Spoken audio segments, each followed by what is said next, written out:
What up, Tolos? Welcome in. It is time for Draft 101. We got 2 hours of nothing but NFL draft talk for you. This is when our bosses would get mad at us on Monday through Friday because we spend too much time on the draft and talk about players no one's heard of. Well, guess what, baby? We get 2 hours of it now. From now to 2 o'clock, myself, Jeff Cavanaugh, Super Bowl winning scout Bryan Broaddus, and young up-and-coming Super Bowl winning scout in the future, Dalton Miller. We're here to party with you and talk NFL draft. We're taking your questions all day. 877-881-1053. That's the Autoflex Leasing fan text. Just get them in. You want to ask about a player? You want to ask about a scouting philosophy? You want to ask about a Cowboys position group? It doesn't matter. We got 2 hours of Cowboys draft talk for you and NFL draft talk for you that starts right now. Good afternoon. I say hello to the great Bryan Broaddus. Good morning. How we doing? What was that sound? That was me just getting ready. Was that okay? Yeah, I was getting fired up there. Okay. And I was snorting a little bit. You know, when you get with the draft, wow. yeah, you get a little fired up about it. A little snorting for the draft. That's how you really get ready to have high energy is snorting. It's like when the horse is just getting ready to go and it's just it was very Kentucky Derby like of me. I'm ready to go. All right, and welcome Dalton Miller. Good afternoon, sir. Nice to see you. Afternoon, Jeffrey. How are you doing today? I'm making it. We're going to scout them up. We're going to talk about players. If you want to know what we think about players, if you want to know what we think about Cowboys picking at certain spots, trading up, trading down, don't care. It's all here, and it's all right now. So the way I want to start with this is I'm going to go mass appeal to our audience with first-round picks for about 90 seconds before we veer off the road and do whatever we want. Give me in order who you want the Cowboys to have available and pick at number 10 and where that list ends and you're trying to bail. That's what I want to start with. Bryan, you want Kyle Pitts? Is he first? Yeah, I'd take Kyle Pitts first if he was available is what I would do. Then I would look at probably either one of those tackles if they were available. Mm-hmm. At that case, either Sewell or Slater. And then I would look at Horn. And then I would look at Surtain is how I would go about that way. And then you're pulling ripcord. And then Get me out of here. Yeah, and then I'm pulling the ripcord because I'm not really interested. Now, I could go a little bit further than that. If they wanted to go with the Vera Tuckers, the USC tackle guard, I could go a little further than that. But once you get past Horn, Surtain, for me, that's kind of where I'm thinking this thing is where I need to stop. Dalton, start to finish to ripcord. Jalen Waddle is my number one, period. Period. That's different. That's the guy that I would like for the Dallas Cowboys more than anybody else. That would be fun. After that, it would be Kyle Pitts, Penei Sewell, and then both the corners I'm okay with. I'm also okay with Slater. But once we get past Sewell, I'm ready for a trade back anyways. Even though I like those guys, if there's a quarterback still on the board and we can get that QB tax, I'm trying to fill holes on my defense. And I think this defensive draft, the strength of it is between, 25 and 75. And so if you can accumulate picks around there, I think that's the best way to kind of rebuild the defense. I think that's a great next place to go because one of my favorite things, Captain Trade Down, one of my favorite things is being Captain Trade Down because every time somebody asks a question along the lines of, hey, what's your ideal first 3 picks? You'll pick 3 of them and you're like, well, for the Cowboys, I'd really like to get a corner. I'm going to get a safety there. I'm going to get a linebacker. Oh, man, I wish I had another pick to have a D tackle in there. Yep. And there's a way to do that. The way to do that is trading down and finding another pick. So that is my favorite. My favorite is almost always trading down unless you're going to give me a monster that makes me want to stay put. And there are guys like that. There's guys that you would love to just stick and pick. But I'm loving the idea of Captain Trade Down. The quarterback tax is beautiful. Mm-hmm. The quarterback tax is my favorite thing. Like if New England calls, Bryan, is 15 and 46 enough if they're coming for a quarterback? It depends on because you guys are talking about pulling the ripcord. Give me who you're going to take after you stopped at a certain level. Both of you stopped at a certain level. Are you going to take Newsome at 15? Are you going to take, is Parsons a guy you're targeting?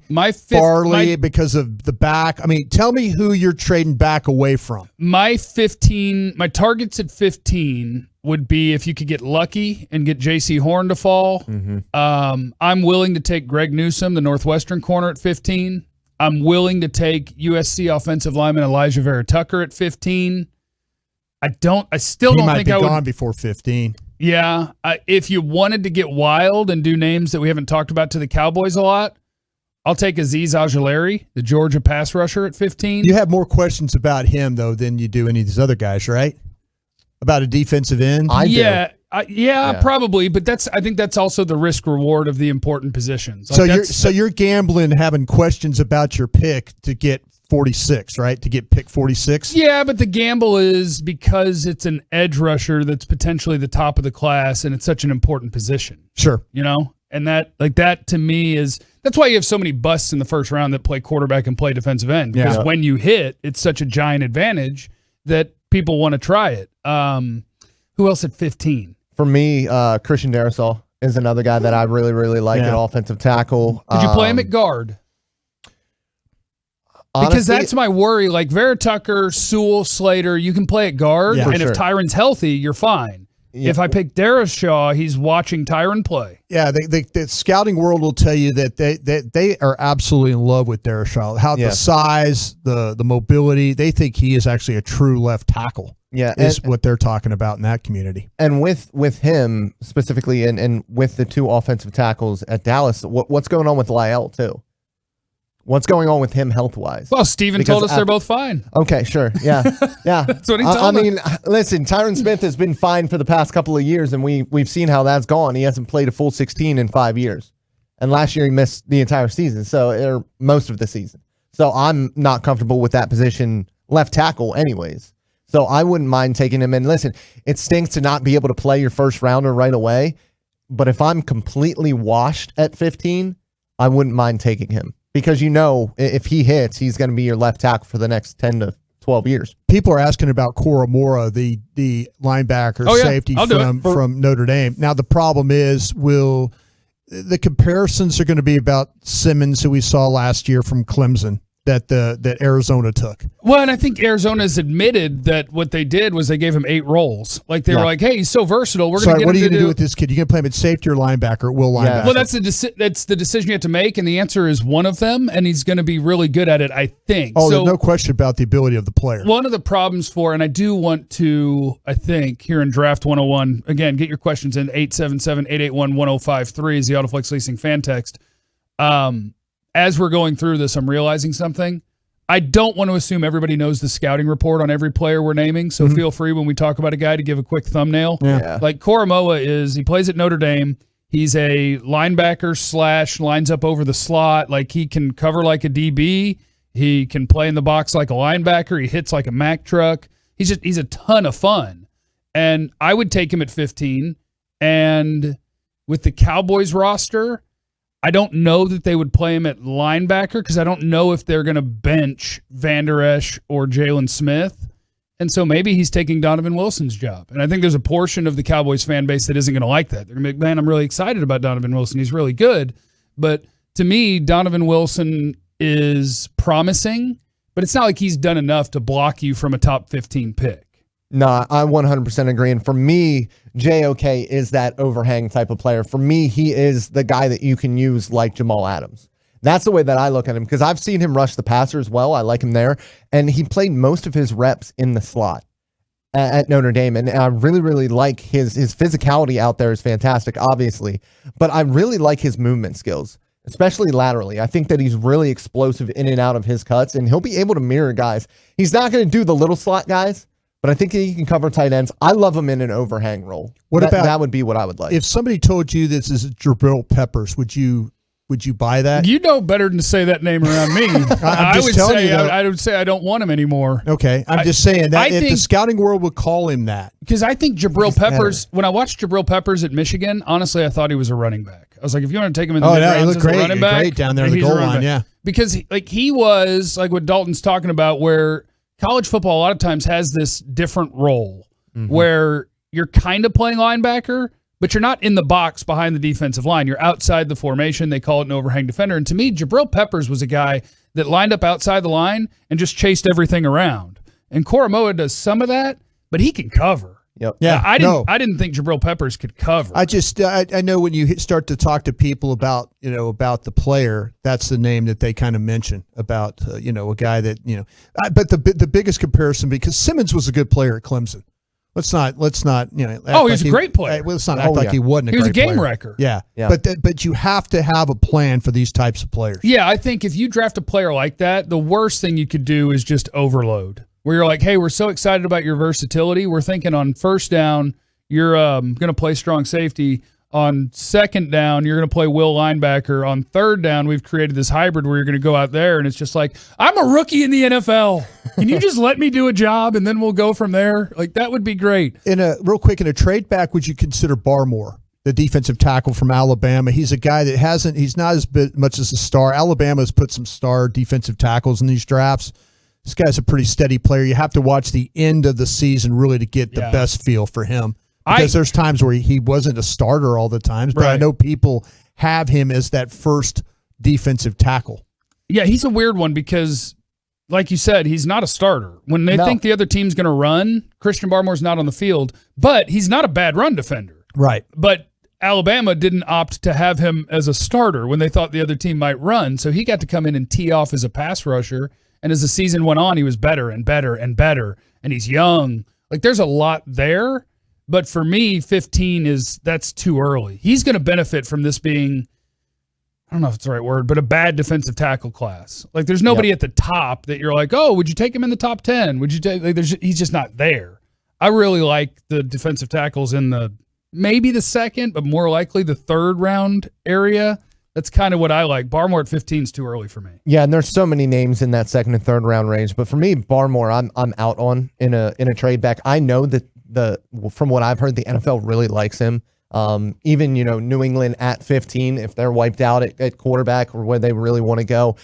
16, Arizona apparently likes him. And then 22nd, the Tennessee Titans are looking for a compliment to Jeffrey Simmons. And I mean, that would be a nasty duo because Simmons, great run defender. I think Barmore has to grow in that respect. I think that he needs to fix his stance and become a little bit stronger. But for me, it's, he played 35% of the snaps for Alabama. I mean, they just rotate guys in and out. And there's just not enough snaps out there for me to feel confident in him right away. That's why you just wait, and then you see how long the NFL is going to let Marvin Wilson fall, and then you take Florida State's Marvin Wilson, and you go, oh, look, I have the best D tackle in the country 2 out of the last 3 years. We'll get to that when we get to day 3, guys, Jeff. Wow! I'm going to go turn on 2019 tape and be like, how come this dominant defensive tackle suddenly sucks? This is a weird situation we find ourselves in. Multiple questions, and you can ask about individual players if you want. The Autoflex Leasing fan text is open all day, 877-881-1053. Where do y'all see Joseph Osai from Texas going, and why doesn't Sam Ehlinger get any love? So that's our Texas question. I love Joseph Osai. I mean, I love the way that he plays football. Because he tries really hard all the time? Yeah, he reminds me of, the guy with the 80s Letterman jacket on that always yells about, the glory days and how people should play football. That's how Joseph Osai plays football. And, when I look at him and I watch him play, I just think that he has to be a Baltimore Raven. Because it's just, that's the type of player that Raven. I feel the Ravens have. It's that type of Baltimore attitude. They're going to punch you in the mouth, and I think he's really, really good. I would take him if I were them, at the end of the first round. Oh, wow, okay. Yeah, I mean, I have him graded as a second-round player, but you got to pay the edge rush tax.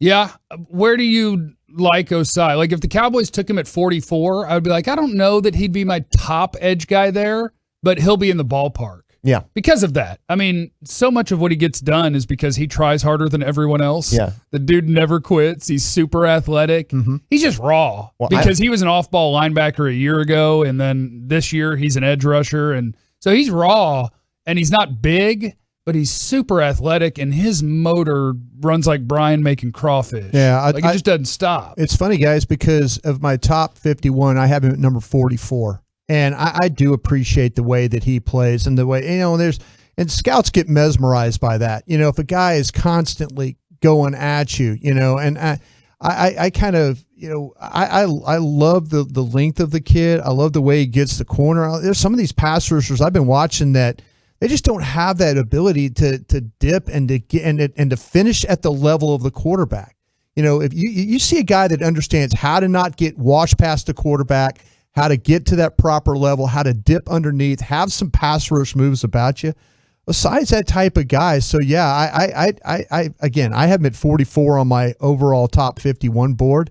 And I think I could see somebody definitely taking him there in the second round. Sounds like he's the Cowboys' second round pick. You just have them all go off in order. And if they goes off in order, yeah. If they goes off in order, that's what you got. If you have the perfect order, well, let's see, that's your second round guy.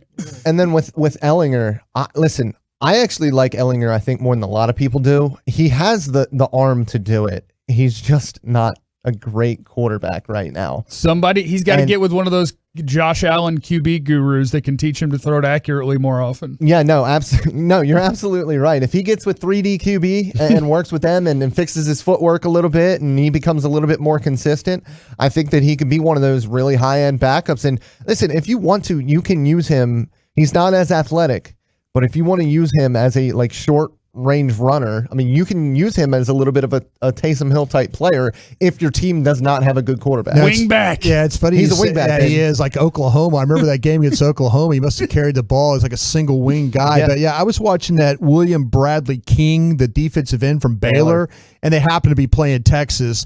And there were a couple of throws where I was going, oh, that's him again. Oh, so, here he is. Yeah, I mean, it's strange. I mean, but you're going to say a bunch of nice things about him. He's a team player. He's tough. He's going to work hard. You're not going to have to worry about him. But it's going to come down to ability. Does he have enough ability to make enough throws? That's what somebody's got to figure out about it. Bobby says, I want to know your dream scenario picks in the second and third round. I feel we have a good idea on all first rounds at this point. And that is a little unfair because that gives me the opportunity to go through like 20 players, and I don't think I want to do 20 players at once now. But assuming they do what, can we all say the favorite to be picked in the first round by the Cowboys is a corner?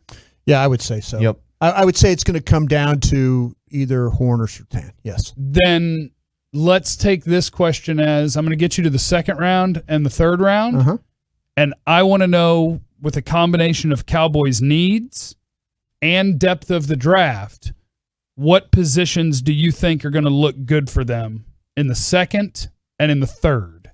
If you're trying to find a player that helps your team now and you're trying to find a position group where you're like, boy, I think there's going to be some really good ones available in the second and the third. Bryan, you look like you're getting a board pulled up. Yeah, I'm looking at. I'm just trying to, because I'm trying to get. I've looked at almost 180 players, and I've got them in order. All of them in order? All of them in order. Oh, see, I'm too lazy for that. I put the Yeah, top 50 in order, and I'm like, I just, I thought because what happens to us during the draft, especially on day 3, it turns into, well, who's the best player you got left?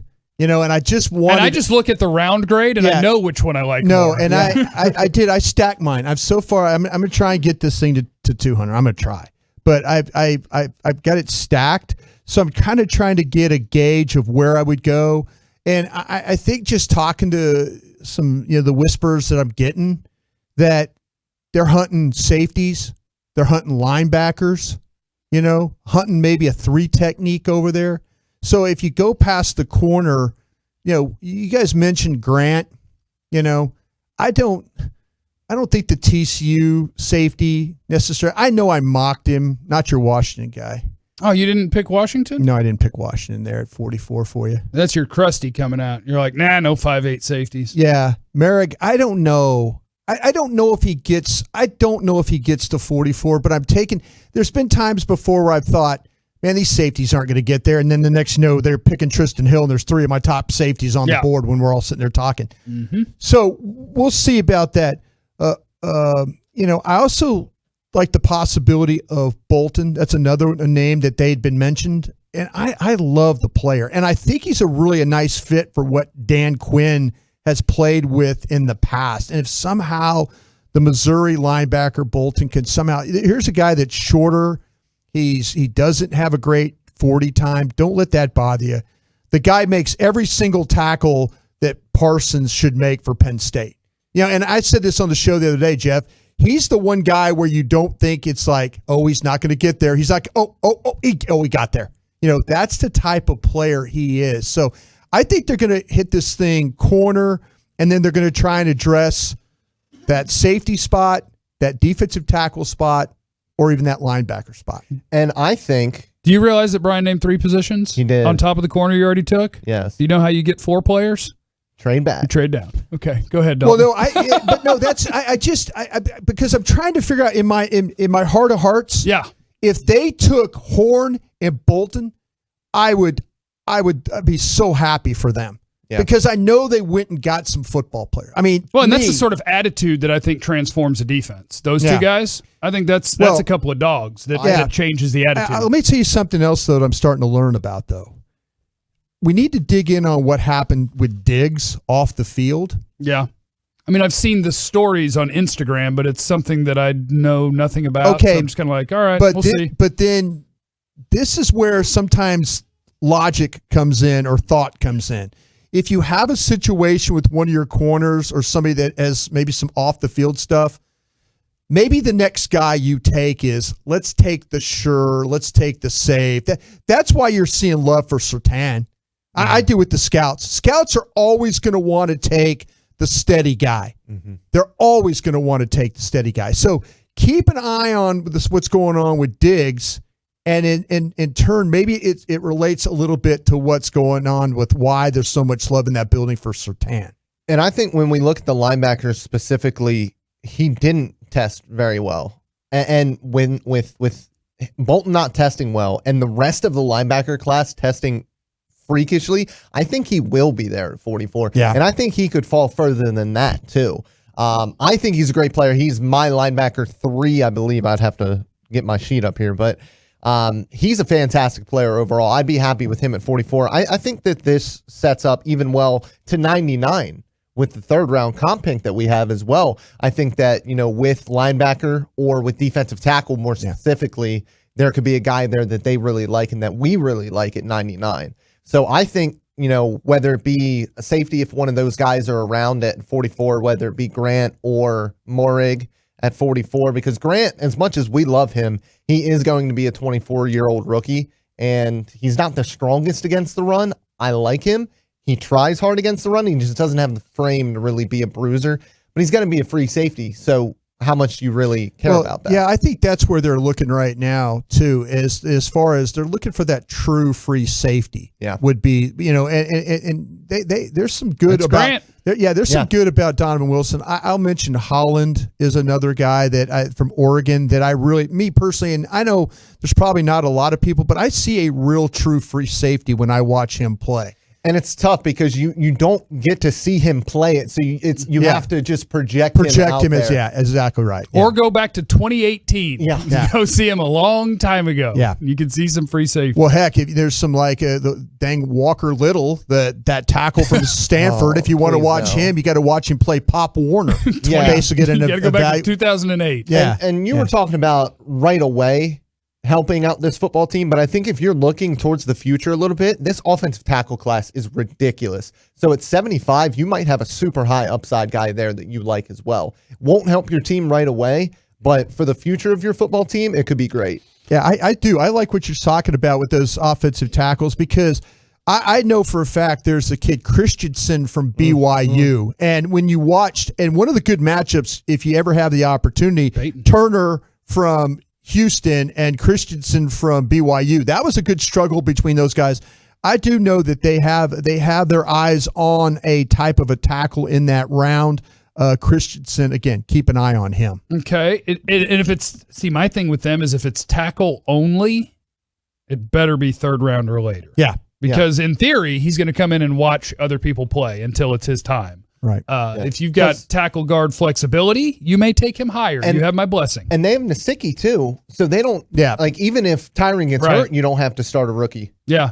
So just pick Rashawn Slater, who, by the way, Stephen Jones. If you missed it earlier this week, Stephen Jones didn't say a name, but he was talking about Rashawn Slater, and they're open to picking him at 10. He was like, well, we've taken those. Obviously, at the end of the day, we've taken left tackles and made them all pro guards. So, we're not afraid to do that. He was saying that, and I was like, oh, he's talking about Rashawn Slater.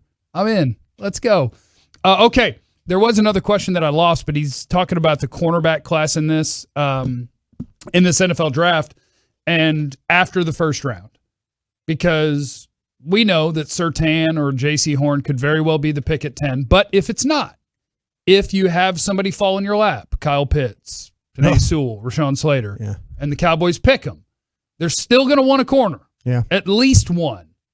So walk me through some of your guys, and I'll give you some of my guys that are your second-round corners after the very, very top of the class that you're looking at and like, come on, get to 44. Or that you think will be at 44. I'm doing backflips for Ifeatu Melifonwu, and That's your guy. He's going to be there at 44, and I don't know how he's going to be there at 44. He shouldn't be, in my opinion. Any cover 3 heavy team should be looking at him towards even the end of the first round, in my opinion. I think that he has that type of ability. I've spoken with him. I interviewed him for a podcast, and he understands. His brother was getting 4th, 5th round grades off of his tape. Obi was. Yeah. And then he went out and tested, became a second rounder. He understands that he had to be different than his brother. He's a better player than his brother. He's a better player, and he's super physical when it comes to coming forward, playing the screen game, playing against the run. I think that he needs to get more physical in press. But as a cover 3 corner, as a guy who's 6'3", played at 215, the way that he moves is special. And the speed that he has moving vertically, I love him specifically for this Cowboys cover 3 scheme. I'll tell you what, keep an eye on Elijah Molden from Washington. You're barking up the right tree, brother. So good. And this just shows you how old Krusty is. Yeah. I scouted his dad in 1996. He was a first-round pick out of Oregon. Yeah. His dad Alex was a heck of a player. Tell us about Fred Taylor's pro day down there in Florida. How about that? What did he run in the 40, Bryan? Bryan, it was like in the 4.2s. It was impressive. It was on that grass, that Florida field grass. You could get some guys flying on that, Jeffrey. Mm-hmm. That's a play. I love Fred Taylor, by the way. I really did. But Elijah Molden, though, I mean, this is okay. If you're talking about the Cowboys, and here I'm going to carry it back to the safety aspect of it, though. Yeah. This could be Dan Quinn's Kazee, is what this could be. He took Kazee out of San Diego State and made him a safety. He might do the same thing with Molden here. I would just kind of keep an eye on those types of things. But man, this guy, he's not the biggest guy, but he's emotional. He's fiery. He likes to mix it up. I'm impressed with how many plays he makes in the red zone. You think of a smaller guy. You're watching that Washington tape, and it's USC, BYU, Stanford, Washington. I'm watching. He is battling his off down there in the red zone, and that's give me those types of guys that I know will he'll jump in there, he'll cover, he'll knock a ball down. He's a fearless tackler. I like the way he hits for his size. He's just a really productive player. So Elijah Molden, if he's just like his old man, I think he'll do all right. That's another guy that I believe didn't test great. I know he didn't in the 40, and I think he said he had a hammy, but he wanted to do pro day anyway. Yeah. But I don't know what to do with him saying that. But he could cover ground. Yeah. Because he's a genius. Yeah, exactly. He's a genius, and I don't think he's super explosive, but he's so fluid. Yeah. He just, wherever he has to turn, he does it easily. Yeah. They line him up in the slot, and yet it sure seems like they play a lot of zone, and I'm just watching him, and he's seeing route combinations and where the quarterback wants to go, and it's like, I'll meet the ball there. Yeah. Just see it when it gets there. And I mean, people talk about Javon Holland all the time. They play a similar role within their two defenses, and Holland is a better athlete, and I'll sit there and say Elijah Molden is the better football player. Yeah. For me, every day of the week, because he is a genius. Well, that's my thing is how many things are you willing to overlook in terms of athletic testing? Because I said yesterday on the radio where you talk about Elijah Molden, like maybe he does run a 4.6. Yeah. But he's going to end up at the right place before a guy who runs a 4.4 because he's instinctually better. Mm-hmm. And so like that's also my thing with guys like Nick Bolton at Missouri, the linebacker, and with my guy Ardarius Washington. I knew you would say that. Trevon Merrick is bigger, stronger, faster, and Ardarius Washington's going to beat him to the spot on every play. Is there any chance that Farley from Virginia Tech makes it to 44? I don't think so. I wonder because, like, to me, I'm terrified of backs. Backs don't get better, so I'm out. At 44, I'm back in. Okay. But another team, I would imagine in the 20s or 30s is like, guys, if we trust our doctors who say he's going to be fine, let's go. This is the thing that always bothers me about medicals is because I've been a part of two of them that were, to me, changed my life. And one of them being Jeremiah Trotter at Philadelphia. Now, that was a third-round pick. Yeah. But I had a doctor tell me, I don't know, Bryan, he could play 10 games or 10 years. He played like 13 years. I remember another one way, way back in the day. Larry Allen. I mean, the doctors in Green Bay failed him because of a shoulder. And every year we had to watch Larry Allen kick our you-know-what. So you got to be careful with that. You got to have, what's your tolerance? But if Farley, I would be interested. Everybody I've talked to about him has said longevity questions. But again, I just gave you two guys that played a long time in this league that probably had some longevity questions. Now, this gets jumped to the front of the line. We have a question from CBS Sports HQ host Amanda Guerra. This is she's digging on this draft right now. She said, I want to hear about Gregory Rousseau, the Miami pass rusher, and that's called trolling. It is. Gregory trolling. Rousseau I would take in the 4th round if I were the Cowboys, and he's going to go a lot earlier than that. Yeah. And she said, what's the worst move the Cowboys could make at 10, the equivalent of a taco? Quiddy Pay. Quiddy Pay, I think, Any would be pass rusher? Yeah. I just think that's the worst. It's really tough, and that's a good thing about the 10th pick this year is it's going to be really tough to screw it up. Yeah, as long as you just let it come to you. Exactly. Because that was okay, so I'm going to move that right into our next question. Les Bryan, guys who would screw up thanks at 10? to Amanda for listening, by the way. Okay. Appreciate you. We move on to what was the question? Because this was going to take me there. Oh, would you move up for Christian Barmore in the 2nd, the Alabama defensive tackle? And I really think for the Cowboys, unless you give me the right name, let this happen for you. Yeah. Because at 10, there is not a scenario where, look, you're either going to have a quarterback there where you can trade down, or you're going to have one of Penei Sewell or Rashawn Slater, or you're going to have at least one of Patrick Surtain or J.C. Horn. You're okay. I am totally okay, and I don't know how you guys feel about McNeill from North Carolina State, or we talked about Wilson from Florida State. By the way, the Cowboys sent their defensive line coach down to Florida State to handle that workout. Let's go. Me and Dalton are going to fight about Marvin Wilson. So Wilson, I think that, Milton Williams is a guy. Ozarike from, I know that's a 3 technique. That's a guy I'm kind of hearing some names. Allen, Texas. No, I'm gonna sit there and just draft one of these guys. I'm not gonna move up for Barmore. I'm not gonna do that. Now, I'll tell you what, you let me have an opportunity at one of these linebackers, or you let me have an opportunity at one of these safeties, I would consider that more so than I would Barmore, I think, moving up. And you're talking, you would move up for who? Like what linebacker or what safety are you talking about? I'm just going to let it happen. Okay, no, I understand what you're saying. Okay, do you guys think that Jamin Davis gets out of the 1st round? He should. You don't? No, I don't. I think I wouldn't take him in the 1st round, but they would. The NFL. See, that's what I'm saying though. How far would he have to? And I love the player. Pick him at 44. Yeah, I'm not moving up for he's got to come to 44 because otherwise, what I'm doing. And Jamin Davis, by the way, I would love him over Barmore myself. So Jamin Davis, I was watching, and I thought I had discovered a really good 3rd round linebacker because I hadn't seen him written about or anything yet. And then all of a sudden, the athletic testing happened, and everybody was like, "Here's a 1st round guy." And it's like none of you had heard of him until the workout. What are we doing? But it seems like that's how early he's gonna. He's the exact opposite of here's some linebacker quick scouting reports for you. Yeah, because to me, he is Jabril Cox's at LSU opposite. Where Jabril Cox at LSU is a really good cover guy that plays linebacker, and he's bad against the run. He's not a good run player. Yeah. And whereas Jamin Davis, I think, is a really good run player who can be a good pass player. Like you see glimpses of it. I watched him carry Pitts. Yeah. I watched him carry Pitts one time on like a sail. And route it. Well, actually, it was when a sail went inside. Line it back up if you want some. Yeah, line it back up. But that's what I'm saying. He carried him out of bounds, knocked the ball away, and I'm going, if you think he's already a good NFL coverage player, then he should. I just think he's a hell of an athlete. 6'4", 234 pounds. There's just a lot to like about him as a player. He's a good player. Yeah.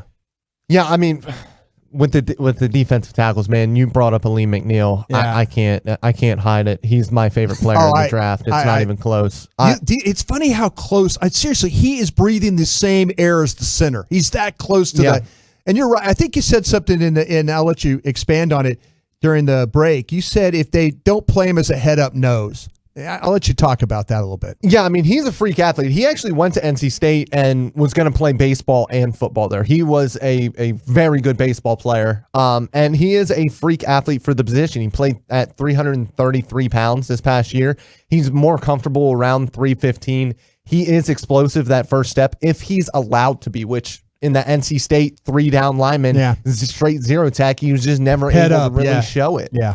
He's got good hands. I think that something that isn't brought up enough about, especially with one techniques, is the cognitive side of playing one technique, and that's where he falls a little bit short. He needs to learn and develop there a little bit, but if he gets into a one-gapping scheme, and just say with the Dallas Cowboys, where it's not the full gap penetration. Yeah, you're talking about the shoulder, the inside shoulder of a guard. Yeah. Gap control scheme. I think that he's going to be fantastic there. On top of he's got a super bubbly, like Joe Looney type of personality on top of it. And that number 27 stretched 29, out on 29. Yeah, it stretched out on his. And I went in. Sometimes I do this. Is I'll go through, and I did it last year. I went into the NC State tape. I didn't know what number Laurel Murchison was. Okay. And I went in and I was watching because I want to see these dudes really stand out if I don't know who they are. And so I was watching. I was like, man, why are more people not talking about Laurel Murchison? And I went to the roster, and it ended up being Alim McNeill, and Murchison was playing the 5 tech. So he stood out to me last year, and then I felt last year was more productive, but this year he showed the versatility that he has. I think one of the things you said about McNeill is really interesting for, this is Draft 101. So if you have questions about scouting, I think what Dalton said about Alim McNeill, he's a really good nose tackle prospect that's athletic enough to be not useless as a pass rusher like a lot of guys will be. But that was the one negative in my notes was, he lines up right over the center, and you will see at times where it's like he didn't realize he was going to get double teamed from somewhere. Yeah. And now he's turned sideways and he's out of the play. And I think that's one of those things when you're trying to really learn about these players is just write down stuff that looks like they didn't do a great job, and then you'll figure out words for it. Yeah. Because that was my thing with McNeill was he's playing over the nose, which you don't want him playing over a center. You want him playing between a center and guard where it's easier to diagnose. But it would seem like he would get caught off guard by where help was coming from. And I was like, we got to have a feel for that. I don't know what's happening. It takes rare ability because you're getting hit by 3 different guys. You're definitely in a revolving door getting knocked around as it's happening. And one thing that you'll find, and something that makes watching defensive tackles in college so difficult, is outside of the SEC, really, there is a ton of that tight front, 3-down linemen, 3-3 stack type. And I hate it. And it really doesn't allow either the defensive tackle or the defensive ends to show what they can actually do. We saw the same thing with Milton Williams, who, I didn't like his tape just because I felt like his hands weren't very good. He's a great athlete that's okay on the field right exactly. now. And at the lower levels, like you are playing at Louisiana Tech, I have to see you dominate. And I never felt outside of a couple of reps in the North Texas game where I really saw that athleticism dominate. I thought he was better against BYU, that kind of stuff. I mean, that to me was, we're talking about Williams, right? You both were looking at me like I was on Mars. But no, the thing about it, to me, when I always try those matchups and stuff like that, the BYU game, I thought because BYU has got a veteran offensive line, older guys, bigger guys and stuff like that, a little bit better matchup. I kind of liked how active he was as a player. I like how, give me these defensive tackles that can get up the field, that play on the other side of the line of scrimmage. I don't need the guy that's catching blocks all day. And there's some guys, like you say, there's 2-gap guys where they extend, they look inside, they look outside, and then they go. And that kind of messes up when you have to deal with that. So. Milton Williams kind of that off-ball defensive tackle, like Ed Oliver a little bit, where he's just a little run and start freak athlete for the position. But he's a tweener. I mean, do you think that he could play 5 tech at the next level? Because he's not very long either. No, I'd make him a 3 technique. I think he's a 3. Tackle. Yeah, I think beef up a little bit. Yeah, gain a little more weight. Yeah. Now this is just doing a favor for Tolo. The 214 said, "Can you guys give a shout out to my wife, Christine? I'm trying to get her to be a Tolo, so spending the day light shopping for the new house. Christine, even if you don't become a Tolo, just be cool.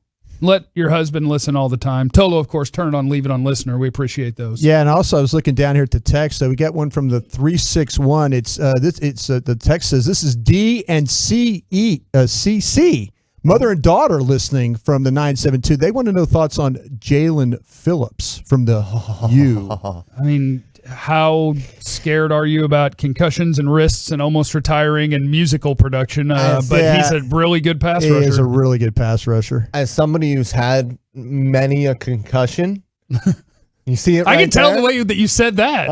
Yeah, it's scary. It really is. I mean, I have issues all the time. I mean, I will have to at the end of this draft season dump every single name and redo it next year because I only have so much up there at this point. Yeah. And I mean, and that can be really so tough. do scouts, even without concussions. See, for me, that's depression. That's what makes my memory suck. And he's had 3. And he almost had to medically retire for that. He's also been run over by a car. Yeah. Like, he's been through it, but he's still the best pure pass rusher in this class. I don't think it's close. It's funny when you talk to people about him, they say about, well, does he really care because of the music interest and things like that? Yep. But he cares enough to be the best pass rusher in the class. But I will say this and talk to some doctors and trainers around the league about him, though. Everybody is very aware of the situation. Mm-hmm. But there's something that they don't think is terminal with him. And I've still seen him, more recently being mocked in the mid to late teens. And that's something that I didn't think I would see from him. I thought he might end up being there at 44 and I'd be doing backflips. But that'll be fascinating to see where the pass rushers go. Yeah. Because I haven't the slightest idea. No clue. I would take Ojulari first, but I have no idea how, is Boogie Basham going 26th, or am I picking him at 44, or is he going down to 50? Okay. It's a weird pass rush. I'm going to give you guys 4 names, and you tell me who scares you the most out of these 4 names. We're talking about those pass rushers. Kwity Paye, Owe from Penn State, Basham, Rousseau. Oh, man. Can I just put them in the order that I have them in? Put them out in the order you have. Because I would take Basham first. Wake Forest. Then I would take Kwity Paye. Michigan. Then I would take Owe. Penn State. Then I would take Rousseau. And there's other names in between all that. Paye, Basham, Rousseau, Owe. I don't think, and I don't know how mean I don't want to be too mean. He doesn't know how to play football? It's not just that. I don't think he will. Jason Owe. I don't think he reminds me. So my brother growing up, he was 6'2", 210, 220 pounds. He was a big dude and could have been a really, really good football player. My brother never had that killer instinct. And when I watch Jason Owe, I see a freak athlete who just doesn't have that killer instinct through contact. Yeah, to me, there's. But he might be the most athletic defensive end prospect in history. This is one of those when you talk to scouts around the league that this scares them. This scares them because, and Bucky Brooks. I was on with Bucky the other day on the draft show, and Bucky, if you sack people in college, you're going to get sacks in the NFL. It's just a trait that you have. His numbers tell you that he doesn't get sacks. But there's people say, well, he hasn't played much football. I would be terrified picking somebody in the first round with my job on the line, knowing that he hasn't played much football. It's going to be a D-line coach. It's going to be a D-line coach that's going to be like, watch what I can do. Yeah, exactly. And then he won't be able to, and that's going to be it. And production, and we can talk about analytics all day and what's good and what's bad, but at edge rusher and at defensive tackle, tackles for loss in college is a massive indicator of success at the next level. Absolutely. As much as I hate sometimes, Marcus Mosher does this all the time, and he has all the great color-coded charts and all that, and I laugh at him a lot. They're cute charts, yeah. They're cute charts, but that's the one that has really stuck with me. As long as you include context of their role on the team, which some people don't, there's a reason you need to incorporate everything. And that's why analytics are tough, especially at the defensive tackle spot, because of these guys not having roles. Were you playing a true nose? Were you playing a 3 technique? Were you attacking? Were you 2-gapping? What were you doing? And I don't appreciate the 682 banning me from this question, but I understand. He said, this is mainly for Bryan and Dalton. Where do you guys think Ardarius Washington, TCU safety, should go versus where will he actually go? And I think I've been banned because I like him too much. Ardarius, Alim McNeill is your favorite player in the draft. Mm-hmm. Ardarius Washington is my favorite player in the draft. So I've been banned, which I don't appreciate. Bryan, Ardarius Washington, where have you graded him and where do you think he'll be picked? Yeah, I think what will happen with him is I have him myself in the 3rd round. And what that's going to be for, I think for a lot of teams is the I don't think it's going to be the speed. I don't think it's going to be the workout. I think it's going to be the height. I think that's where, but under 5'8". But see, that's what's different from Krusty that I started in 1992. You looked at players. It's like, oh no, big men play this game. There, you have to be big. You have to be big. And man, I never believed that a 5'8" quarterback was going to be taken first overall. It happens. So yeah, if these scouts in these war rooms are true to themselves, you evaluate the tape.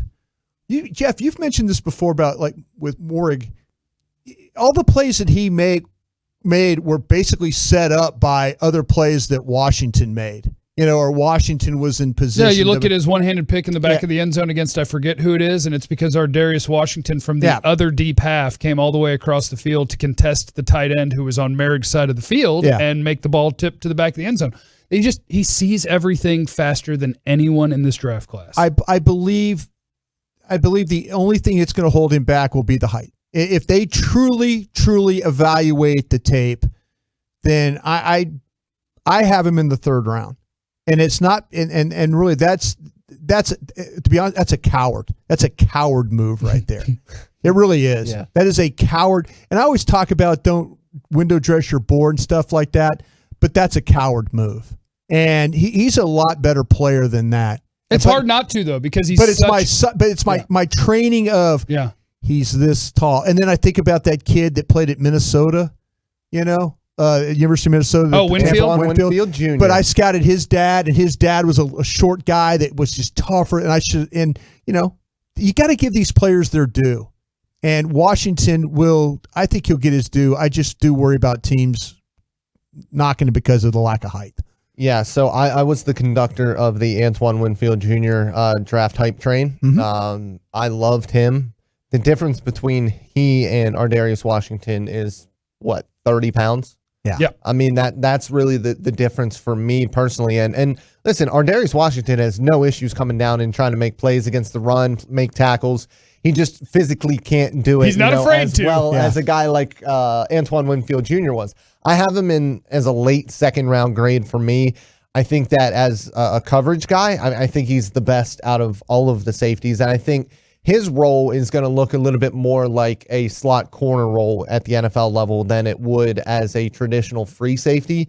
That's what I think is going to happen. And he's got the footwork for it. He can definitely man up on guys. And I think the testing doesn't worry me because like you said, Jeff, I watched him cover dudes all up and down the field. And he steps down and covers slot receivers and they don't get an inch. And I want everybody, if you guys really want to get down into the nitty gritty of football and safeties, there's a great podcast out there called Make Defense Great Again. And we can, talk about the name all we want, but they had on the TCU safety coach. And he went through exactly all of their assignments. They did it with the Cincinnati defensive coach as well for the safeties. But the TCU one was the most interesting because they play a flat-footed cover two, cover two, but it's play split palms safety. And stuff like it's split safety.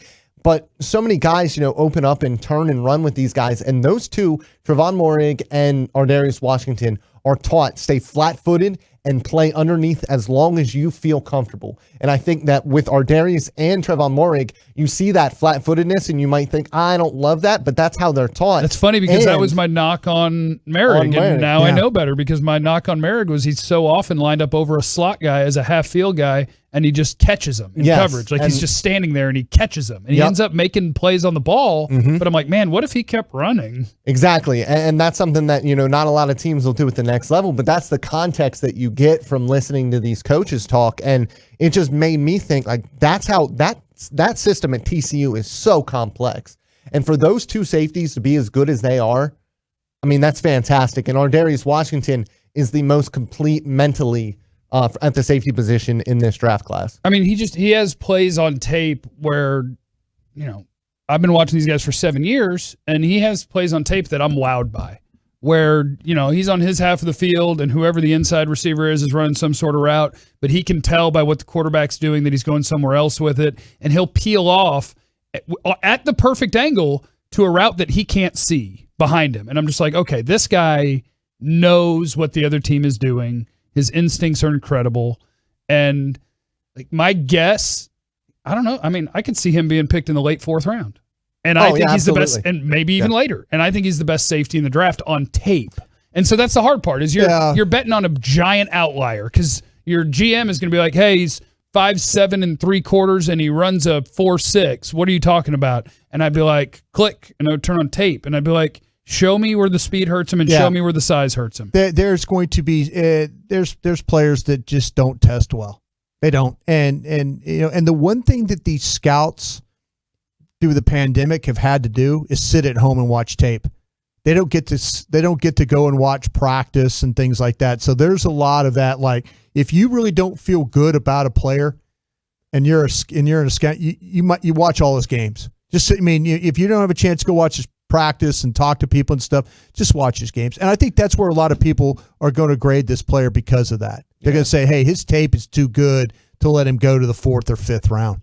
Now, Bryan, somebody on the AutoFlex Leasing fan text wants to know where's a good place to buy oysters. I just text him. I just sent him. I answer. Rex's Seafood over off Northwest Highway. Okay. Hey, thanks. That was me that texted. No, really? There you go. It wasn't. Yeah, no, yeah. Rex's Seafood over at Northwest Highway. That's where I get my crawfish though too. As well. 972 said, Jeff, you really took over a conversation you were supposed to be banned from. So there's that. I want to bring this question up. It's about Rashod Bateman. He says, it seems polarizing. This is from the 817. Does he profile as more of a DeAndre Hopkins or an N'Keal Harry? What do you guys kind of comp Bateman to? Oh, I think his comp would be more along the lines of a not poor man's, but a middle class man's Keenan Allen, where it's like a really good route runner, but his good route running isn't necessarily because of great athleticism or acceleration. There's just a nice shiftiness and decisiveness to it. So I think that he's my wide receiver 1, 2, 3, 4, 5, 6. Rashod Bateman, 2nd round grade, wide receiver 6. He's good. He's not explosive.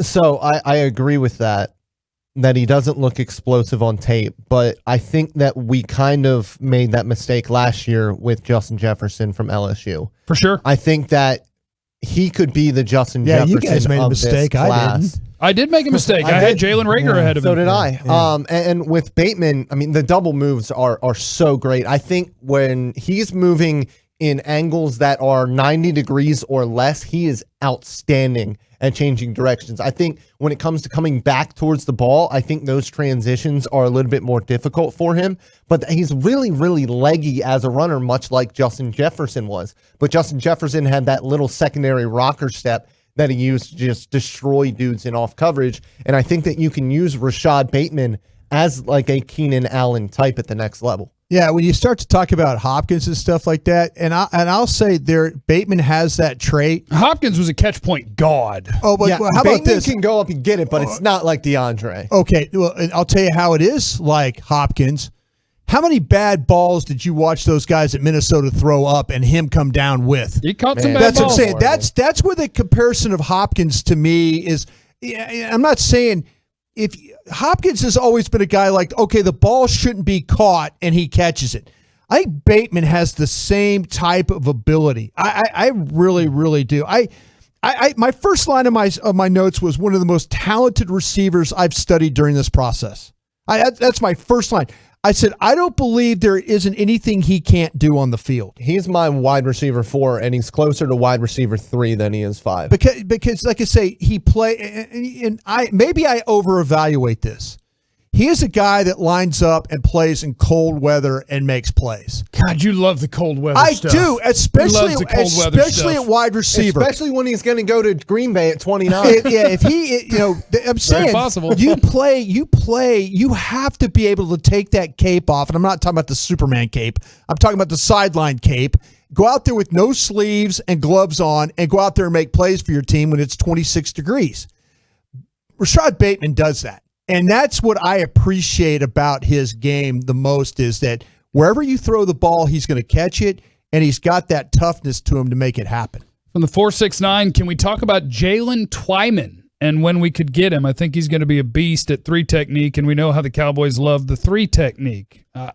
I think some of the Jalen Twyman love is because he plays the same position at the same school as Aaron Donald. I think he's more of a 4th round sort of player. I do too. Than a 1st or 2nd round sort of player. And I'm double checking because I might have him lower. 5th round. Yes. Is where I have Jalen Twyman. That's where I start to think about him, because when you look at him and you look at his tape, you're like, okay, like this is a guy who's going to be a gap penetrating 3 technique type of guy. But not really. And then he wasn't really. And then he went out and he had a horrific day of testing. Oh, 8-second 3-cone? He had an 8-second 3-cone. He might not have known how to do it. He ran a 5.4 40-yard dash. Might not have known how to do it. That's bad. Yeah, I didn't look at those numbers. He did 40 reps on the bench. 40 reps on the bench. And he's not strong on tape. That's what I'm saying. Like nothing of his athletic profile made sense, and I just didn't like his tape. I thought he had, I think he does have pass rush moves. Yes, he does. I've seen him use the arm over in both directions. He's kind of a slippery guy that way. I've seen him do the Aaron Donald cross chop move. I've seen him, his hands kind of get him his sacks. Yeah. But I don't know. But he's got to get himself in position to finish, and it doesn't always happen with him. That's great production. Yeah. I mean, 2019, you're talking 10.5 sacks, 12 tackles for loss. Yeah. As a pit D tackle, people are going to start thinking certain things. I thought there was defensive ends there too. I thought there was going to be a lot more. I mean, the numbers say that's what he is, but man, I mean, you could watch him down after down, and you're like, okay, here we go. From the 903, Cam Sample from. He's not from Tulsa. He's from Tulane. Yeah, and him and Patrick Johnson. Yeah, and Peyton Turner. Get them both. Peyton Turner is Houston. Yeah. I love Peyton Turner. I love the words that I've learned from Bryan over the years about Peyton Turner and guys like him. High cut. Got the super long legs and super long limbs, and his waist is right before his tipples. Yep. But he knows how to use those long arms. I love Peyton Turner. He is, and it's fun. If you get an opportunity, Tulane is, and they've done a better job of getting talent down there. But Sample and Patrick Johnson, and I think Patrick Johnson, Sample wears 5, Johnson wears 7. You can tell the way they kept screaming off both of them kept screaming off the edge. Yeah. The way I told who is who is Johnson's helmet will be 4 inches higher than Sample's. It's like 6'2" and 6'6". Yeah. So that's how you figure those two out. Yeah. I mean, Peyton Turner is my edge 4. I love him. Where do I have him? I thought he was fantastic. Number he's my 5. 51st best Yeah, he's player got a mid-second round grade for me. I'd take him at 44 and not really have many questions about it. I would too, and I wonder if Edge is going to end up my top-rated player at 44. Like if Boogie Basham is there, no, one of your safeties will be there. And you prefer Boogie to Turner, right? I do. See, I'm the other way around. And they're opposites. Yeah. Like Peyton Turner, to me, I like Boogie a lot myself. Peyton Turner knows exactly what he's doing with his extremely long arms, and he makes it work really well. And Boogie Basham has no clue what he's doing. It's just more of a ping pong ball. And Boogie's motor is like Osai though. Well, and he doesn't show it as often, but when he actually does, when he's able to rip through and actually take the outside edge of an offensive tackle, when he plants that next foot untouched, he explodes. I mean, I didn't see it until I saw him test, and then I went back and I rewatched him. Did Basham test well? See what? Oh yeah. Oh, let's go. Oh yeah. But he blew it out of the water. What are these whispers about off the field stuff? I don't care. Oh, I haven't heard that. Yeah, we probably need to dig in a little bit. No, I thought we heard that on Turner. We've heard, I have it in my notes. I have it in my notes. I need to go back and check on that. We're just watching tape, Bryan. We're just watching tape. I know. I said questions about some off the field stuff, but not a bad kid is what I said. Sounds fine. I need to go back. Sounds like a guy that plays hard. Yeah, you know. And Dalton in the break was doing the thing where people who are fiending for something start scratching their neck. He was like, "Hey, you see that question on the text about Kaden Stearns?" From the 512, what do y'all think about my guys from Texas, Joseph Osai and Kaden Stearns? Osai we talked about a little bit earlier, so just hit that rewind button. Kaden Stearns is a safety from Texas, and that was making Dalton start itching. He was like, what's up? Let me talk about him. Let me go. Yeah, it sure was, because this is a guy who I wrote about over the summer for the Pro Football Network. I thought that he had the traits to possibly be that first-round safety this year. Now, the 2020 tape certainly did not show a first-round safety. It was boring. And that's what it comes down to. At the end of the day, he just plays everything incredibly passive. I think, for a guy who, when you talk about a guy getting off of the bus, he looks on tape. He's got wide shoulders. He's really built extremely well. He is a freak athlete, but man, it just wasn't there at the end of the day for me to feel comfortable, putting a high grade on him overall. Now, I think that he has the ability to kind of be molded into that guy, but I think he is one of the guys that you take later and hope that you can develop him into a free safety, because I don't think that he has kind of the temperament, I guess, to be the strong safety type, even though he has the frame for it. I would hope that he can turn into that free safety that I was hoping he could be. Dalton, this is the first time I work with you on this, but have you done the safety Gillespie from Missouri? Yes, I have. He's fun. No interceptions, but I love him. And with Gillespie, I know that a lot of people have talked about him being a possible free safety. I know that he ran well. For me, he's a strong safety that can cover a little bit. I think that he'd be really good in split safety looks, and his tape against Alabama, oh my gosh, coming down and hitting Najee Harris was unbelievable. On top of that, and then he broke up a pass for a receiver on the next play. Yeah. Well, he broke up a pass against Kyle Pitts and played Kyle Pitts pretty well overall. Yeah. I like Tyree Gillespie in the 3rd round. Yeah, that's kind of where I have him, and I'm trying to find that little pocket if the Cowboys or anybody, if you're listeners, if you're from another team, if your team's looking for a safety.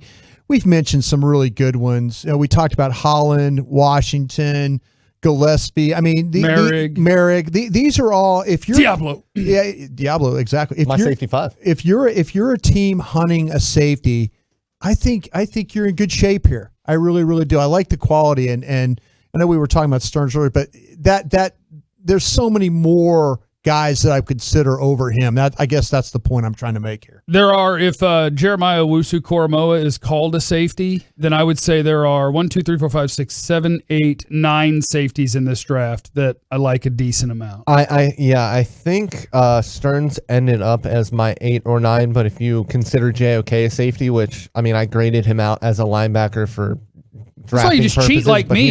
You don't use numbers to grade. You just slap him in multiple spots. He's right here at the top of the safeties and at the top of the linebackers. I use numbers to try to take some of the bias out of my process. I love my bias. I can't. This is a problem with Krusty. I can't remember. Somebody told me something about Jamal Johnson, the Indiana. He's one of the guys that I consider in that group that I like. The thing about Jamal Johnson, Johnson is a guy that he plays in Indiana. And he's a real-life free safety. I think a lot of people will know him for intercepting Justin Fields, but he is a guy that is a really good coverage guy. He can play real-life free safety. He can make plays on the ball. He can cover in man if you want him to. It's just how high can you put a guy that literally has no clue how to tackle? He is a block down tackler, and he throws his body at you. He's the worst tackler I've ever seen. And on top of that, I didn't see, I like him. Yeah, I didn't see a great athlete either. I think that he's really intelligent back there, and you're right, he makes plays, but I just didn't see a great athlete back there. So you're talking about somebody who's not a great athlete, he's good in coverage, he's smart, and I think that you can use that. But he ended up being my safety 10 overall. He is safety 9 for me. He's the free safety I have in the 3rd round behind Tyree Gillespie. My grades fell off pretty hard. He's a 5th rounder for me as my safety 10. See, I think he has a shot to be a starter in the league. Yeah, but so did Xavier Woods. Yeah, for sure. We had a 4th round grade on him. I had him in the 2nd or 3rd. Yeah. I loved Xavier Woods. Yeah, I loved him. I think it was the 3rd round grade on the board. Yeah. This is the beauty about this show. People are asking about Texas A&M kid, the Bobby Brown. Is there a more polarizing player that you're? I'll go. He's a guy. If you said Bobby Brown, and I'm not talking about the performer, the singer. I'm talking about the defensive tackle from Texas A&M. It's your prerogative. My prerogative, exactly. I'm going to take my prerogative right here. I'm terrified of this player. His best snaps look like Derek Brown. His best snaps are dominant. I don't know. Please, somebody tell me what I need to do with this guy. Ignore 60% of his snaps. This is where I put my Rod Marinelli hat on and say, gimme. I can make him play hard every snap. Play hard. You think you can make him play hard? If he plays hard, listen. So, no, there's no question. But you think you can make him play hard? I went back and I watched his tape from 2019, and it's a guy that I don't know if I would draft. He turned it on this year. And Texas A&M fans told me that when I watched him in Contract 2020, year. and I came out contract year, but also his mom got sick. Oh, And I think he kind of realized, like, this is it. Like, this is my meal ticket here, the NFL. And I think he kind of turned it on a little bit. And then he went out and tested like an absolute freak at 320 pounds, which we all expected. He tested a little bit better than I thought. But that's a guy who that's just completely upside, and it is a huge risk, and it's a risk I would take at 75 personally. man, I don't think I went 75 on that because again, the old man's turned into a coward on some of these players. His good tape goes at 44. Yeah. His good tape might go end of the first round. Right. But why? Because see, then I got all these guys like we talked about Wilson from Florida State, Tunga from BYU. By the way, that's another one that I really like. Togiai, the Ohio State kid. I like both USC kids, but I like Tui Pelotu what more. about man? Here are defensive tackle talk. One technique talk. They need Shelvin from LSU. Okay, that's a 355-pound guy. That's not here. Not here. I mean, if you gave him to me in the 5th or 6th round, Steelers. I'll take him and let him play some plays. But I think this team, you're probably looking for a 310-pound nose tackle. Last year's team, you would look at Tyler Shelvin because he could have played that true one tech two gap. But I mean, he's not for the Dallas Cowboys. No. He's gonna have 0 career sacks, and he's also a guy that tell me if he's gonna play hard. He is a. I tell you what, though, he is hard to move. Oh yeah, you can't. I watch every game. Again, I'm a homer. I'm an LSU homer. I admit it, but I have all those guys above him because I just don't. I see he just stays in one spot. It's his job. Never. It's like the big thing you throw trash. I say a trash can full of dirt, but that thing where the dipsy dumpster where the truck comes and they picks it up and dumps it out for you.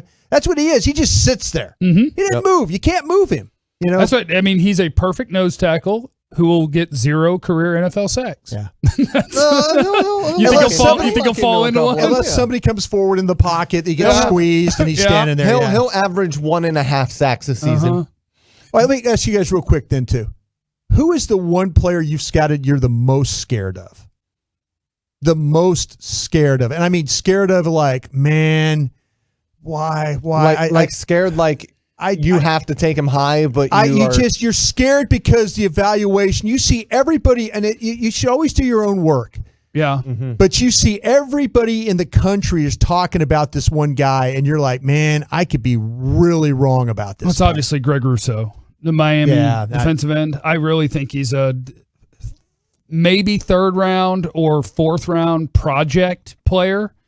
And it seems like he's being talked about still as potentially in the 1st round or to the Cowboys at 44. And I'm just like, But I think that's kind of a cop-out because you just wouldn't take him. So what about a guy that you know that you would have to take early, you would consider taking early, but you are terrified of? So, like, for me... Kelvin Joseph. Okay. Yeah. Kentucky corner. Yeah. I like that one. If he's there at 44, I would snap it up all day because I think that if you didn't, so Kelvin Joseph at Kentucky is a really good corner. Yeah. He's also been at LSU and Kentucky, and both coaching staffs were very happy to see him go. Mm-hmm. So seems uncoachable. And I know people in the NFL do care about these sort of things, so I'll mention it. I like his music. I looked it up. Boss Man Fat. Is it pretty good? I haven't listened to pretty it, good. but I'll have to listen Boss to Man Fat is his music name, and he's made 6 albums. 6 albums? Much like Jalen Phillips. Like Jalen Phillips at Miami is really into music. Yes. Like really Very into much it. into it, yep. And NFL teams look at stuff like that. So Kelvin Joseph, I would wonder if he's going to show up and be uncoachable and be a total bust. But I think that the tape, like you're not going to see many people play Devontae Smith, the Heisman winner, very well. He did. Yeah. He can play. Here's it for me. I'll tell you what. I'm going to go big here. Who you got? Zach Wilson. Terrifies me. I graded him high. I think that his arm is fantastic. And listen, it could be the same thing with Patrick Mahomes and Patrick Mahomes leaving clean pockets all of the time and still being able to do it. But I think that the difference between Patrick Mahomes and Zach Wilson is the vision, because Patrick Mahomes sees things on the field that nobody else does. And I just don't see that right now with Zach Wilson. I think that his arm is fantastic. I think that he makes plays out of structure. I think that his ball placement at times is unbelievable. But down to down consistency, I don't know how good it's going to be. Now, and he's going to the Jets. The system with LaFleur is perfect for him because BYU ran a bunch of heavy play action shot plays, and that's very much what they're going to want to do off of that wide zone run scheme in New York, coming from the San Francisco scheme. But it just still, he really scares me. One other guy, and it's injuries. We've done this with Jalen Phillips, a guy that on tape I love, and I think he's a top on tape 20 to 25 player in this class. Alabama center Landon Dickerson. Oh, I think he's outstanding. He might be a top 10, but he's unbelievable. But literally every season of his career has ended with an injury. He's had a season-ending injury every year of his career, and he's outstanding. And they say character-wise is outstanding, like everything about him. He could play guard, he could play center, and I think that he's absolutely a first-round pick. Every season he's played had a season-ending injury. Yeah. I'll tell you what, that University of Texas offensive tackle, Cosmi, I'm terrified of him. I kind of am too. I mean, I see a really pretty ordinary player with this guy. And there's a lot of guys that have him as like, he could be a early 2. I mean, I think he could be a 1. If somebody took him at 1, it would be like Seattle taking Iafetti or one of those guys from A&M back in the day. I just don't, and I'm sorry, University of Texas folks. I don't, for a big man, I don't see any pop or power to his game. You know what? I see a lot of. I see. I don't. He's not. I watch TCU. I watch Baylor. Technique. Exactly. I see no technique. Exactly. But see, I think he's like a fit and catch and steer guy. And I'm thinking, bro, I don't need you to be that way. I need you to come off the ball and hammer somebody's. And it's going to be your Ragnow that's going to get you. This is Frank Ragnar. This absolutely could be. I think he's got a great little snatch. When he gets a guy leaning, he really can snatch down. But I understand what you're talking about, just like. But I don't see a knee bender at all. I see a really upright player with this guy. The guy I have him graded right behind is Liam Eichenberg at Notre Dame. And I think they're polar opposites. Yes, they are. Where Liam Eichenberg is super steady, just gets the job done. Right. And Cosmi, to me, is technically flawed all over the place. But like, remember when Colton Miller got drafted? That's gonna be a super athlete, and now he's a really good left tackle. It took him 4 years to get there. He was terrible. I was on Raiders.com, their podcast with the Raiders. I had to apologize for Colton Miller. I apologize to him because. Do you think they would go back and make that pick knowing he was going to be bad for 3 years? He turned into the player they wanted, but it took forever. I did. I went on their show and apologized. I did. It's because you're a sweet man. What do you think about Ronnie Perkins from the Palace on the Prairie? What round do you think he'll go, and is there a chance the boys pick him in round 2? Ronnie Perkins, Oklahoma. Bryan, where's he going? I got him on my board in the 3rd round. I think he's an outside linebacker myself is where I have. And you know what? He only played 6 games this season, but it wasn't a COVID-related situation, I don't believe. He was suspended. Suspended. So you need to kind of figure out why that is the case. But I believe the coaches swear by this guy. They say he loves football and all those things, but there's some really impressive first step quickness with this guy. I thought he might have been a little stiff, but the more I watched him, that really wasn't the case. He does have some bend. He's able to get around the edge. I think that you know that he could put blockers in a bad position with his rush, but I don't know about playing him as that true defensive end there. I think that maybe a 3-4 team take him, stand him up, and let him rush that way. But I have him in the 3rd round on my board. That Oklahoma State tape was unbelievable. Yeah. But that's the thing. It's one game he was really, really dominant, and then outside of that, I thought that he was decent. And you know, where do you take that? I mean, I have him graded, you know, as a low 2nd rounder, but I don't think that there's a place where I like him for the Cowboys at 44. I have him in the top of the 3rd round too, because I was actually surprised by his athletic testing. It was bad. It was not good. And I did not think that he was going to run an awful shuttle in a 4.8 40. I did not see that coming from Ronnie Perkins. And that hurt me a little bit because I like his tape pretty good. He beat up on Tevin Jenkins. Yeah. One of the strongest dudes in the draft. Yeah, the tape, I mean, the thing about it is, because I saw him going around guys. I saw him going underneath guys. You would think the athletic testing would have been better there. I didn't ding him on that. Again, I I kind of was struggling with where you play him. I know one of my final lines was I thought he could be a fit for a 4-3 or 3-4 team as a pass rusher is kind of what I thought he would be, that rotational type of a guy. From the 901, what scares you the most that other NFC East teams could realistically draft in the first round if no trades are made? Very easy. Don't let the football team get a quarterback. I have 3 of them. Don't let the football team get a quarterback, and don't let Devontae Smith, Jamar Chase, and Jalen Waddle make it to picks 11 and 12. Yeah, I think that, what's scaring me right now is you're starting to hear whispers about Philadelphia trying to get back up.